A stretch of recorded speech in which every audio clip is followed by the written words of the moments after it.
이 데살로니가는 아시아와 유럽을 잇는, 그래서 로마로 가는 큰 대로가 있는, 그러니까 모든 길은 로마로 통한다라는 그 길이 있는 그 곁에 위치한 도시입니다. 그리고 밑에는 항구가 있어서 무역이 활발하게 이루어지는, 지정학적으로 볼 때 매우 그러니까 사람들이 많이 모이는 그런 대도시였다라고 합니다. 당시 한 20만 명 정도가 살았던 마케도니아의 수도였습니다. 알렉산더 대왕의 이복 누이였던 데살로니카, 그러니까 데살로니가 연관되어 있잖아요. 그 남편인 그 카센다 장군이 도시 이름을 그의 아내의 이름으로 정해서 데살로니가라고 불려졌고요. 이런 것을 보면은 헬라인들이 많이 살았구나라는 것을 알 수가 있습니다. 그리고 뿐만 아니라 무역이 워낙 많이 발달되어져 있었기 때문에 이게 또 장사하면은 유대인들이잖아요. 그래서 많은 유대인들이 살고 있었고, 또 유대인들이 사는 곳곳마다 회당이 있었거든요. 특별히 이 데살로니가, 이 마케도니아의 수도인 이 데살로니가에는 회당 가운데 좀 큰 회당이 있었던 곳으로 역사가들은 이야기하고 있다라는 겁니다. 이곳에 교회가 세워집니다. 교회가 어떻게 세워지느냐라고 할 때 바울의 2차 선교 여행 초기에 세워지는데요. 이 바울의 일행은 그 빌립보, 그러니까 마케도니아로 들어가는 첫 성인 빌립보에 복음을 전하고요. 그 복음을 받아들인 성도들을 중심으로 해서 빌립보 교회가 세워집니다. 그러고 나서 그곳을 떠나서 도착한 곳이 바로 이 데살로니가였습니다. 이 바울의 일행은 3, 4개월 동안 머무르면서 해당에 나아가 3번 안식일을 지키면서 복음을 전했고요. 이에 경건한 헬라인들과 큰 무리들, 그리고 적지 않은 기부인들이 복음의 권함을 받고 바울과 실라를 따랐다라고 기록하고 있습니다. 우리 사도행전 17장 말씀을 잠깐 보겠습니다. 사도행전 17장 1절로부터 3절까지 있는 말씀, 4절까지 볼까요? 신약성경 293쪽입니다. 그들이 아비볼리와 아볼로니가로 다녀가 데살로니가에 이르니 거기 유대인의 해당이 있는지라 바울이 자기의 관례대로 그들에게 들어가서 새 안식일에 성경을 가지고 강론하며 뜻을 풀어 그리스도가 해를 받고 죽은 자 가운데에서 다시 살아나야 할 것을 증언하고 이르되 내가 너희에게 전하는 이 예수가 곧 그리스도라 하니 그 중에 어떤 사람 곧 경건한 헬라인의 큰 무리와 적지 않은 기부인도 권함을 받고 바울과 실라를 따르나라고 기록되어져 있습니다. 이렇게 이제 데살로니가 교회가 세워지는 겁니다. 이런 모습을 시기했던 그 유대인들이 이제 시장 잡배들을 동원해서 해당장 야손의 집을 침입합니다. 그리고 바울의 일행을 찾았지만 찾지 못하자 야손과 그 형제들을 끌고 읍장에게 나아가 고소를 합니다. 고소의 내용을 바라보면은 이 바울의 일행은 세상을 어지럽게 하는 사람들이라는 겁니다. 또 한 가지는 바로 뭐냐면은 로마의 황제 가이사가 아닌 예수라는 임금을 섬기는 사람들이라는 거예요. 이 바울의 일행이. 그 사람들을 끌어들였다라는 제목이었어요. 이 야손과 그 형제들이. 이제 그런 이유로 고소를 했고요. 이 고소 사건은 그 이후에 야손과 그 형제들이 이제 보석금을 내고 이제 일단락 되어집니다. 이후로 아무튼 이때 이제 바울의 일행은 데살로니가를 떠나서 베레아라는 지역에 들어갑니다. 이후에 이 데살로니가에서 바울의 일행을 방해했던 이 유대인들이 베레아에서 바울의 일행들이 복음을 전한다라는 말을 듣고 거기까지 원정에 가가지고 또한 이제 시장 잡배들을 동원을 해가지고 방해했다라고 사도행전 17장 13절은 기록하고 있는 겁니다. 특별히 이 데살로니가 유대인들에 대하여 사도행전의 저자 누가는 이렇게 말합니다. 우리 사도행전 17장 말씀 잠깐 봅니다. 17장 11절 말씀 볼게요. 베레아에 있는 사람들은 데살로니가에 있는 사람들보다 더 너그러워서 간절한 마음으로 하나님을 받고 이것이 그러한가 하여 날마다 성경을 상고함으로라고 기록되어 있습니다. 그러니까 사도행전을 기록한 누가가 누구를 빗대서 베레아 사람들을 빗대서 데살로니가 사람들은 정말 비신사적인 사람들이었다라고 언급하고 있는 겁니다. 보통은 이런 언급을 하지 않거든요. 근데 워낙 이 데살로니가에 사는 유대인들이 아주 비신사적이고 몰상식한 사람들로 이 바울의 일행의 그 추억 속에 담겨져 있었던 것으로 보입니다. 그래서 아마 이 누가도 바울의 일행이 데살로니가에서 있었던 일들을 듣고서 성경을 기록하면서, 성경이 될 줄은 몰랐겠죠. 아무튼 성경을 기록하면서 이 베레아 사람들은 정말 신사적이었다라는 거죠. 근데 반면에 이 데살로니가의 그 유대인들은 비신사적이었다, 몰상식한 사람들이었다. 아주 어떻게 보면 속된 말로 못쓸 사람들이었다라는 것을 이렇게 성경에 기록하고 있는 겁니다. 이제 아무튼 데살로니가 교회는 바울의 일행이 3, 4개월 그 짧은 기간 그들과 함께 하면서 교회를 세우고, 이제 바울의 일행은 이제 도망치다시피 데살로니가를 떠났거든요. 이제 그럼에도 불구하고 이 바울의 마음 속에서는 늘 데살로니가 교회를 생각하면서 걱정하고 염려하고 있었음을 우리가 데살로니가서를 통해서 확인할 수가 있습니다. 여러 환난 가운데서 고통받고 있을 이 데살로니가 이 교회와 이 성도들이 어떻게 잘 버티고 있는지 궁금하기도 하고, 그 어려운 상황 가운데서도 이 공동체가 흔들리지 않고 잘 세워져 가야 할 텐데 이런 걱정들이 늘 있었거든요. 이런 고민 가운데에서 그런 소식도 듣고 싶고, 그들의 흔들릴 수 있는 그 믿음을 붙잡아 주기 위해서, 또 위로해 주기 위해서 함께 동행했던 디모데를 그들에게 보냅니다. 우리 데살로니가 전서 3장 1절로부터 3절 말씀을 보겠습니다. 3장 1절로부터 3절입니다. 이러므로 우리가 참다 못하여 우리만 아데네에 머물기를 좋게 생각하고 우리 형제 곧 그리스도의 복음을 전하는 하나님의 일꾼인 디모데를 보내노니 이는 너희를 굳건하게 하고 너희 믿음에 대하여 유로함으로 아무도 이 여러 환난 중에 흔들리지 않게 하려 함이라. 우리가 이것을 위하여 세움을 받은 줄을 너희가 친히 알리라 라고 이야기하고 있습니다. 이렇게 해서 디모데를 어디에다가 데살로니가에 보내는 겁니다. 그리고 그 데살로니가를 다녀온 디모데를 통해서 바울은 뜻밖의 좋은 소식을 듣게 되어집니다. 우리 3장 6절 계속 봅니다.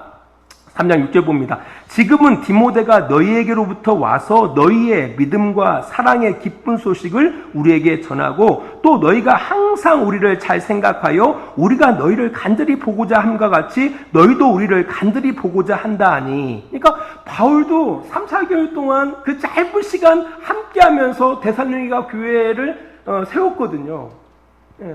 그러고 나서 도망치다시피 이제 베레아로 또 아덴에 이렇게 머물고 있는 겁니다. 그렇지만 항상 안 잊히는 거예요. 늘 마음속에 그 데살로니가 교회 생각하면 마음이 짠한 거예요. 그러니까 항상 보고 싶었던 거죠. 보고 싶은데 거기 데살로니가에 있는 그 유대인들이 너무 강팍하고 너무 무례하고 말도 안 되는 그 사람들이 버티고 있기 때문에 갈 수가 없는 거죠. 이런 상황 가운데 있었는데 아무튼 디모데를 보내서 데살로니가 교회의 사정을 듣고 보고한 내용을 들어보니까 똑같은 마음이 있는 거예요. 바울이 그들을 갖다가 막 간절하게 보고 싶어하는 마음과 같이 그들도 마찬가지로 이 바울을 보고 싶어하는 거예요. 이런 이야기를 들으면서 이제 바울이 위로를 받는 거예요. 뿐만 아니라 7절을 보면은 이러므로 형제들아 우리가 모든 궁핍과 환난 가운데서 너희 믿음으로 말미암아 너희에게 위로를 바라노라 라고 이야기하고 있습니다. 또 정말 위로가 됐던 것은 그 어려운 형편, 그 어려운 상황에서도 이 데살로니가 교회 성도들이 흔들림 없이 믿음을 잘 지켜가고 있는 거예요. 이 소식을 듣게 되어지는 거예요. 그 소식을 듣게 되어지면서 유료를 받게 되어지는 겁니다. 걱정을 했었는데, 염려를 했었는데, 유료를 받게 되어지는 거예요. 또 이제 다른 이야기도 듣게 되어집니다. 이 데살로니가 교회 공동체가 궁금해하는 것들이 있는 거예요. 신앙생활을 하면서. 그래서 바울로부터 뭔가 알고 싶어하는 그 질문들을 이제 두 가지 질문들을 가지고 옵니다. 첫 번째 질문은 주님이 재림할 때 주님의 재림을 보지 못하고 죽는 사람들에 대해서는 그 사람들은 어떻게 되는가? 두 번째 질문은 그 예수님이 정말 언제 오시는가? 이 두 가지 질문을 가지고 옵니다. 그 당시만 하더라도 예수님이 곧 오실 줄 생각했거든요. 그래서 바울은 아무튼 이 데살로니가 교회에 대한 걱정을 벗고 이제 그들이 궁금해하는 그 질문들에 대한 답과 또한 그들에게 건면하고자 하는 내용들을 담아서 편지를 보내는 겁니다. 이것이 데살로니가 전서입니다. 이런 기본적인 틀을 가지고서 이 데살로니가를 보면은 크게 유익할 수가 있습니다. 이제 오늘부터 몇 주간이 될지 모르겠지만 이 데살로니가서를 이제 보려고 합니다. 이제 그렇게 선택한 이유가 있습니다. 지금 우리 한국 교회가 처한 상황이 그 당시 데살로니가가 처한 그 상황과 비슷한 점이 많기 때문입니다. 하기야 그들은 하나님을 경외하고 살기 위해서 받는 핍박이었고 지금 우리가 받는 이 어려움은 다분히 교회답게 처신하지 못해서 받는 어려움이기 때문에 약간은 다른 점이 있어요. 하지만 지금이나 그때나 세상이 교회를 바라보는 시각이 좋지 않는 것은 공통적인 어려움이라는 겁니다. 지금은 더 어려워요. 세상이 교회를 향한 그 시각이 너무 안 좋다라는 거예요. 이런 차원에서 바라보면은 이 데살로니가 교회는 그 3, 4개월 아주 짧은 시간에 교회 공동체가 이루어졌음에도 불구하고 그 어마어마한 그 핍박에도 불구하고 그들이 믿음을 지키고 건강한 교회를 이루어가야했다라는 것을 바라볼 때에 지금의 어떤 이 어려운 처지와 상황 또 앞으로 펼쳐질 이 한국 교회의 그 어려운 그 상황들을 바라보면서 어떻게 우리가 그럼에도 불구하고 어떻게 할 때 이 한국 교회가 건강하게 믿음을 지켜나가며 건강한 교회로서의 그 역할을 이뤄 나갈지 그런 뭔가의 어떤 그 메시지들을 우리가 찾아볼 수 있겠다라는 그런 생각을 가지고서 이 데살로니가서를 준비하게 됐습니다. 오늘 본문 1장 1절로 다시 이제 들어가 보도록 하겠습니다. 바울과 실로아노와 디모데는 하나님 아버지와 주 예수 그리스도 안에 있는 데살로니가인의 교회에 편지하노니 은혜와 평강이 너에게 있을지어다 라고 1장 1절에 기록되어져 있습니다. 늘 일상 있는 바울의 그 서신서에 늘 등장하는 레파토리입니다. 누가 누구에게 편지한다. 그리고 은혜와 평강이 너에게 있을지어다라는 그렇게 편지가 시작되어집니다. 사도 바울의 서신서들이 다 그래요. 그러나 제가 이 데살로니가서를 준비하면서 보니까 여기에 매우 중요한 그런 메시지들이 담겨져 있더라는 겁니다. 1장 1절에. 1장 1절만 우리가 이해를 해도 이 데살로니가 전체를 이해할 수가 있어요. 뿐만 아니라 정말 중요한 메시지들을 우리가 들을 수가 있다라는 겁니다. 사실 교회가 이루어짐에 있어서 먼저 누가 필요하죠? 복음을 전하고 그렇게 복음을 전하고 듣고 교회 가운데 나온 사람들을 이렇게 세워가야 할 일꾼들이 있어야 하잖아요. 이 데살로니가 교회가 그렇게 세워짐에는 바로 그런 정말 훌륭한 일꾼들이 있었다라는 거예요. 그러니까 아주 짧은 기간이었지만 그럼에도 불구하고 그곳에는 훌륭한 일꾼들이 있었다라는 겁니다. 오늘 본문 1장 1절에 바라보니까 바울과 실루아노는 신라를 말합니다. 신라라고도 해요. 바울과 실루아노와 디모데가 있었다라는 겁니다.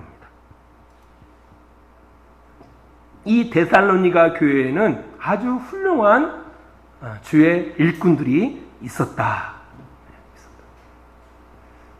이들이 어떤 일꾼이었느냐에 대해서 이제 나중에 우리가 데살로니가서를 통해서 확인하겠지만 간단하게 살피면은요, 우리 데살로니가전서 2장 4절 말씀을 잠깐 볼게요. 2장 4절을 봅니다. 오직 하나님께 옳게 여기심을 입어 복음을 유탁받았으니 우리와 이와 같이 말함은 사람을 기쁘게 하려 함이 아니요 오직 우리 마음을 감찰하시는 하나님을 기쁘시게 하려 함이라라고 이야기하고 있습니다. 여기 보니까 이 일꾼들이 어떤 사람들이냐라고 할 때 하나님께 옳게 여기심을 입어 복음을 유탁받은 사람이라는 거예요. 그러니까 내가 주의 일꾼이 됐지 이게 아니라 하나님으로부터 그래 너는 나의 일꾼이야 옳게 여기심을 입은 일꾼이었다라는 거예요. 뿐만 아니라 하나님으로부터 복음을 유탁받아서 그 일 가운데 있는 일꾼들이었다라는 거예요. 차이가 이런 일꾼들이 이 데살로니가 교회를 이루는데 지대한 영향을 담당했던 겁니다. 사실 그 교회의 공동체가 작던 크던 중요한 것은요, 그 교회 공동체를 이루는 그 일꾼들이 중요하다라는 거예요. 리더들이 중요하다라는 거죠. 가정도 그렇고 국가도 그렇죠. 사실 어려움과 위기에 처해 있다라고 해가지고 가정이 다 무너지는 거 아닙니다. 국가가 다 무너지는 거 아닙니다. 교회가 다 무너지는 것은 아닙니다. 아무리 좋은 환경 가운데 있다 할지라도 리더가 잘못되어져 있으면은요, 그가 속한 가정 무너집니다. 그가 속한 국가 무너집니다. 그가 속한 교회 무너진다라는 거예요. 사실 진정한 리더, 진짜 훌륭한 리더의 그 유대함은 어려움 속에서, 위기 속에서 그의 진가가 드러난다라는 겁니다. 앞으로 한국교회가 이전보다 훨씬 어려운 환경을 걸어가게 될 겁니다. 이럴 때 정말 중요한 것은 리더들이에요. 일꾼들, 교회 일꾼들이 중요하다라는 겁니다. 하나님으로부터 옳게 여기심을 입은 일꾼들, 하나님으로부터 복음을, 하나님으로부터 하나님의 말씀을 유탁받은 일꾼들이 어느 때보다 필요하다라는 겁니다. 그런 일꾼들로 교회가 세워져 나갈 때 어떤 어려움도 이겨나갈 수가 있는 겁니다.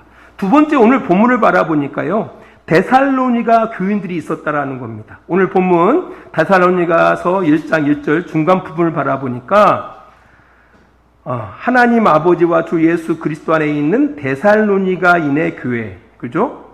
데살로니가인의 교회. 근데 이들이 어디 안에 있다고요? 하나님 아버지와 주 예수 그리스도 안에 있었다라는 거예요. 누구 안에 있는? 하나님 아버지와 예수 그리스도 안에 있는 데살로니가 교인들이었다라는 거예요. 이게 중요한 겁니다. 사실 사도행전 17장 4절을 바라보면은 사도 바울이 데살로니가의 해당에 가서 복음을 증거할 때 그 복음을 듣고 사도 바울과 바울을 따르죠. 누가 따릅니까? 경건한 헬라인들. 그죠? 경건한 헬라인들. 또 많은 무리들, 기부인들이 바울과 실라를 따랐다라고 이야기하고 있습니다. 사실 그 유대인의 해당에는 유대인들만 있었던 것은 아닙니다. 유대인들만 있었던 것은 아니에요. 그냥 유대교를 믿고자 하는 많은 이방인들도 그 해당 안에 들어와서 신앙생활을 했다라는 겁니다. 이 사람들은 어떤 사람들입니다? 다 경건하게 살고자 하는 사람들, 하나님을 경외하면서 하나님의 말씀대로 살아가고자 했던 그 사람들이 그 유대교 해당 가운데 있었던 겁니다. 이방인들이에요. 그들이 복음을 듣고 반응했던 겁니다. 복음을 듣고 반응했다라는 거예요. 이들이 데살로니가 교회를 이루는 바로 성도들이었다라는 거예요. 아, 그렇구나. 이게 사람들이 교회에 많이 모여있다고 해서 교회가 그 어려운 환경과 그 위기를 갖다가 극복해 나가면서 신앙을 지키고 교회가 교회담을 향해서 가는 게 아닙니다. 중요한 것은 하나님 아버지와 예수 그리스도 안에 있는 성도들로 인하여 그 교회는 유지되어지고 그럼에도 불구하고 믿음은 굳건히 서간다라는 거예요. 비록 그들이 혈통적으로는 유대인들이 아니었지만 누구보다도 하나님 앞에서 올바르게 살고자 했던 그 사람들, 바로 그들에게 복음이 들어가는 거예요. 그들로 인하여 교회가 세워지고 그들로 인하여 그 어려운 형편과 상황 속에서도 교회는 든든히 서가더라는 거예요. 이게 비단 데살로니가 교회만의 이야기는 아닙니다. 예루살렘 교회도 어떻게 예루살렘 교회가 그렇게 성장해 나갑니까? 사도행전 2장 5절을 바라보니까 그때에 경건한 유대인이 천하 각국으로부터 와서 예루살렘에 우거하더니, 그때 오순절 날입니다. 이게 흩어져 있는 유대인들이 오순절을 지키기 위해서 예루살렘에 많이 와 있는 거예요. 많이 들어와 있는 거예요. 그 가운데 어떤 사람들은 정말 경건하게 살고자 하는 사람도 있고요. 어떤 사람들은 습관적으로 절기를 지키기 위해서 나온 사람들도 있어요. 다양한 사람들, 아니면 어떤 사람은 아무 생각 없이 부모 손잡고 온 사람들도 있었을 거예요. 근데 중요한 것은 누가 하나님의 큰 일을 듣느냐라고 할 때에 바로 경건한 유대인들이 각 나라의 언어로 하나님의 큰 일 말함을 듣게 되어지는 겁니다. 그들이 그 하나님의 큰 일을 듣고 돌아가서 교회를 세우는데 지대한 역할을 담당하는 겁니다. 사실 로마 교회 같은 경우도 그렇게 세워졌다라는 그런 이야기가 있어요. 이뿐입니까? 사도행전 10장 2절을 바라보면은요, 고넬료라는 이방인입니다. 로마인이에요. 이제 그럼에도 불구하고 그 사람은 하나님을 경외하고 백성을 많이 구제하고 하나님께 항상 기도하는 사람이었습니다. 그에게 뭐가 임하죠? 하나님의 복음이 들려지는 겁니다. 하나님의 복음이 들려지고 그로 인해서 교회에 나름대로 좋은 어떤 영향력이 끼쳐지는 그런 내용들을 사도행전 10장을 통해서 볼 수가 있습니다. 이뿐 아닙니다. 비시디아 안디옥의 해당에서도 마찬가지예요. 사도행전 13장 16절을 바라보니까 이스라엘 사람들과 및 하나님을 경외하는 사람들아 들으라 라고 사도 바울이 복음을 증거했을 때에 하나님을 경외하는 사람들이 구원의 말씀을 듣고 교회에 가입하는 겁니다. 사도행전 13장 26절을 바라보니까 하나님을 경외하는 사람들이 이 구원의 말씀을 듣고 바울과 함께하는 겁니다. 함께하는 겁니다.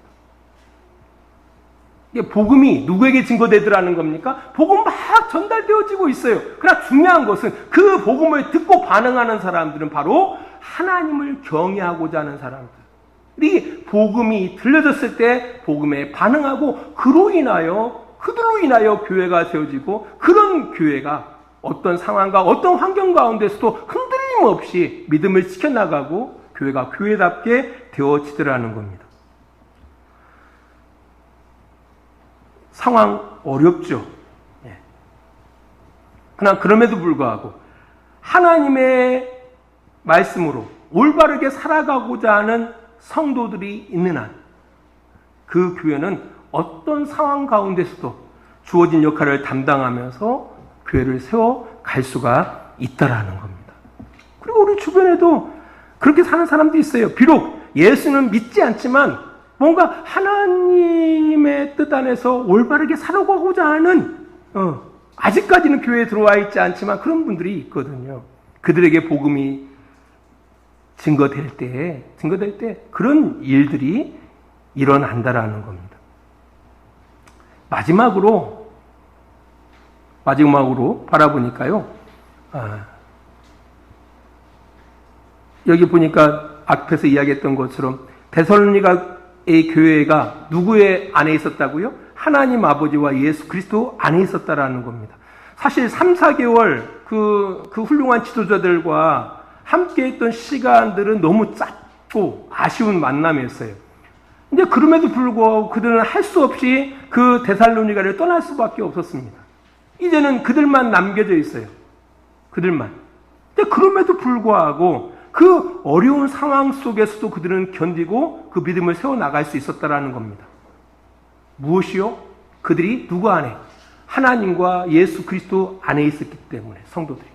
아무리 훌륭한 일꾼들이 그에서 떠나갔지만 일꾼들이 부재했음에도 불구하고 그 성도들이 누구 안에 있었기 때문에 하나님 아버지와 예수 그리스도 안에 있었기 때문에 그들이 믿음을 지켜갈 수 있었다라는 겁니다. 하나님과 예수 그리스도 안에 있는 것. 하나님과 예수 그리스도 안에 있다라는 것은 이런 말입니다. 어떤 말이냐면은 그 말씀 안에서 살았다라는 거예요. 말씀 안에서. 우리 데살로니가전서 2장 13절 말씀을 잠깐 보겠습니다. 좀 더 구체적으로 보면은요, 13절 보면은, 이러므로 우리가 하나님께 끊임없이 감사함은 너희가 우리에게 들은 바 하나님의 말씀을 받을 때에 사람의 말로 받지 아니하고 하나님의 말씀으로 받음이니 진실로 그러하도다. 이 말씀이 또한 너희 믿는 자 가운데서 역사하느니라. 그러니까 그들은 하나님의 말씀을 3, 4개월 정도 그 시간 동안 하나님의 말씀을 받았어요. 성경이 구약 성경밖에 없었어요. 그럼에도 불구하고 그들은 그가 받은 그 말씀과 믿음을 어떻게 했다라는 거예요? 함께 했다라는 거예요. 함께. 말씀 안에서 말씀이 믿음 가운데 역사하는 삶을 살았다라는 거예요. 이게 말씀이 그들의 삶을 주도했던 거예요. 비록 그 일꾼들, 훌륭한 리더들은 그들에게 있지 않아요. 다 떠났어요. 그들만 존재하고 있어요. 그럼에도 불구하고 그들이 강력한 교회를 이루고 있었단 말이에요. 무엇이? 그가 들었던 그 말씀과 믿음이 따로 놀지 않았다라는 거예요. 따로 놀지 않고 함께하고 있었다라는 거예요. 이런 모습을 우리 히브리서 4장에서도 우리가 확인할 수가 있어요. 우리 히브리서 4장을 잠깐 보겠습니다. 4장 2절 봅니다. 4장 2절. 그들과 같이 우리도 복음 전함을 받은 자이나 들은 바 그 말씀이 그들에게 유익하지 못한 것은 듣는 자가 믿음과 결부시키지 아니함이라. 많은 사람들이 교회에 나와서 하나님의 말씀을 듣지만 그들에게 유익이 없는 것, 아무 도움이 안 되는 것. 그것은 바로 뭐냐면은 말씀과 믿음을 뭐하지 않는 것, 결부시키지 않기 때문에. 그래서 아무 효과가 없는 거예요. 약은 먹는데 약이 녹아지지 않는 거예요. 약은 먹었는데 약이 녹아지지 아무 영향력이 없는 거죠. 약을 먹었으면 약이 우리 몸에 녹아져야죠. 그래야 약의 영향력이 이루어지는 거 아닙니까? 지난번에 그 머리가 계속 아파서 제가 이제 그 타이레놀을 먹거든요. 그 아플 때에는. 그래서 딸 아이한테 그 하나를 이제 얻어서 먹었어요. 먹었는데 머리가 개지를 않는 거예요. 너무 작게 먹어서 그런가 봐요. 1000ml짜리를 먹었어야 하는데 500ml짜리를 먹어서 그러는가 봐요. 아무튼 간에 약을 먹었으면 약이 우리 몸에 녹아져서 영향을 줘야 하는데 이 영향이 없으니까 유익이 없는 거예요. 너무 조금 먹는다든지. 신앙도 그래요. 정말 하나님의 말씀이 우리에게 유익이 되어지기 위해서는 그 말씀과 믿음이 결부되어질 때 비로소 그 말씀이 우리에게 유익이 되어지는 거예요. 바로 이 데살로니가 교회 성도들은 비록 훌륭한 일꾼들 다 떠나가 버렸어요. 바울과 실라와 디모데는 이미 떠났어요. 그들밖에 없어요. 그럼에도 불구하고 그들이 들은 그 말씀과 믿음을 결부시켰기 때문에 그럼에도 불구하고 그런 놀라운 영향력들이 일어났다라는 거예요. 이게 중요한 거예요.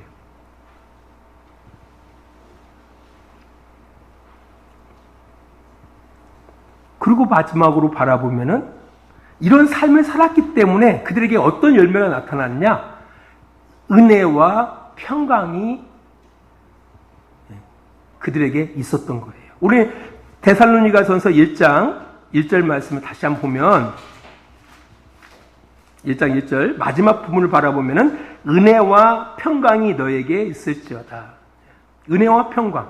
그들이 말씀과 믿음과 결부하는 삶을 살았기 때문에 거기에서 뭐가 은혜라는 열매, 은혜라는 열매, 평강이라는 열매가 맺어진 거예요.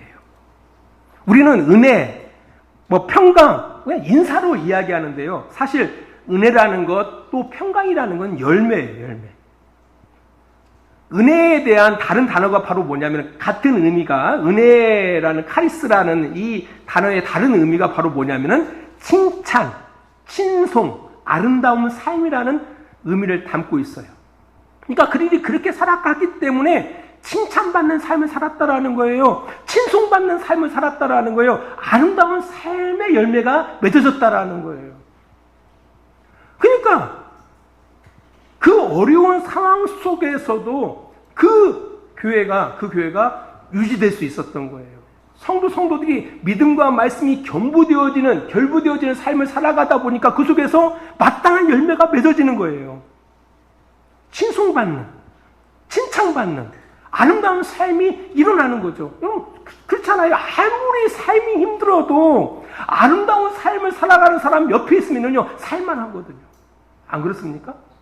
가정이 힘들어도요, 내 어머니가 아름다운 삶을 살아가면은요, 그 아름다운 삶을 통해서 그 자식이 살아날 수가 있는 거예요. 아무 직장 힘들어도 직장 가운데 아름다운 삶을 살아가는 사람, 칭찬받는 삶을 살아가는 사람이 함께 하면은요, 아무리 오늘 직장 생활도 함께 할 수가 있는 거거든요. 바로 이 데살로니가 교회 성도들이 그랬단 말이에요. 믿음과 말씀에 결부되어진 삶을 통하여 이 사람들의 삶 그 자체가 칭찬받는 삶으로, 칭송받는 삶으로, 아름다운 삶을 살아가는 삶으로 삶의 열매를 맺어갔던 거예요. 그것이 데살로니가 교회를 교회답게 만들었던 거예요. 교회가 아무리 크면 못 옵니까? 교회가 아무리 작으면 또 못 옵니까? 거기에 아름답게 살아가는 사람들, 칭찬받고 살아가는 사람들, 칭송받고 살아가는 사람들이 있느냐 없느냐가 중요한 거죠. 안 그렇습니까? 그런 사람들이 있으면 교회가 교회다워지는 거예요. 평강이라는 단어도 마찬가지예요. 평강이라는 것도 그런 의미예요. 평강이라는 건 바로 뭐냐면요, 화해하는 삶, 화친하는 삶을 말해요. 화해하고 화친하는 삶. 교회에서 가장 중요한 덕목 중에 하나죠. 화해하고 화친하는 삶. 뭔가 삶이 어렵고 정말 마음이 불편한 가운데 있어요. 어떤 이유로도 솔직히 쉽지 않죠. 우리 교회 공동체 가운데 그런 성도들이 있을 수 있지 않습니까? 그럼에도 불구하고 끊임없이 유료해주고 용기를 붙들어주고. 사실 이 평강의 삶이라는 것은 그 성실하게 살아가는 그 어머니의 모습을 통해서 우리가 확인할 수 있거든요.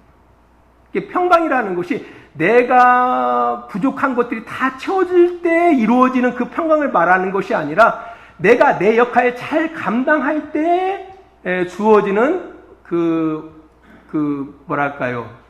평안함을 이야기해요. 그러니까 내가 아무리 힘들더라도 자식을 위해서 내가 할 것을 다 했을 때 비록 몸은 힘들지만 마음은 편안한 상태. 이걸 평강이라고 하거든요. 이 데살로니가 교회 성도들이 그랬다라는 거예요. 마땅히 성도로서의 성도의 삶을 살아감으로 인하여 주어지는 만족감.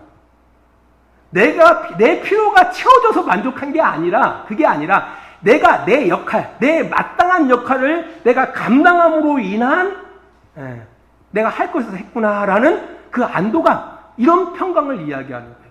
이 열매들이 이 교회 공동체 가운데 있었다라는 거예요. 이것이 이 데살로니가 교회가 그 어려운 상황과 환경 가운데서도 지탱하고 그럼에도 불구하고 교회에 닿을 수 있었던 그런 이유였다라는 겁니다. 말씀 뵙습니다. 이제 데살로니가 이제 시작입니다. 시작입니다. 우리 교회가 어떤 교회를 이루어 나갈 것인지, 어떻게 갱신해 나갈 것인지, 어떻게 회복해 나갈 것인지, 우리가 데살로니가서를 통해서 우리가 하나씩 우리가 살펴가게 될 것입니다. 하나님으로부터 옳게 여기심을 입은 일꾼들, 또 경건하게 살고자 하는 이들, 하나님의 말씀과 믿음을 결부시키는 사람들, 이로 인한 은혜, 이로 인한 평강의 그 열매들이 이루어질 때, 비록 우리가 어려운 환경 가운데 처했다 할지라도 그럼에도 불구하고 이 환경을 극복해 나가면서 믿음을 굳게 설 수 있고요, 교회다운 교회로 세워 나갈 수 있음을 기억하시기를 바랍니다. 기도하겠습니다. 하나님 아버지, 감사합니다. 이 땅 참으로 어려운 상황, 또 앞으로 펼쳐질 어려운 상황들을 생각하면서 마음이 녹아집니다. 그럼에도 불구하고 하나님, 우리가 이번 기회를 통해서, 이런 기회를 통해서 교회가 다시금 재건하기를 원합니다. 재건되어지기를 원합니다. 갱신되어지기를 원합니다. 이 일을 위하여 정말 한국교회를 섬길 하나님이 옳게 여기시는 그런 일꾼들을 주님 일으켜 주시기를 원합니다. 우리 주양교회도 그러한 일꾼들이 섬기는 그런 교회가 되어지기를 원합니다. 뿐 아니라 이 교회를 이루는 이 공동체, 이 한국교회의 그 성도들이 진정 하나님을 경외하고자 하는 이들로 이 한국교회 성도들이 일어나기를 원합니다. 우리 주양교회도 그런 성도들로 모아지기를 원합니다.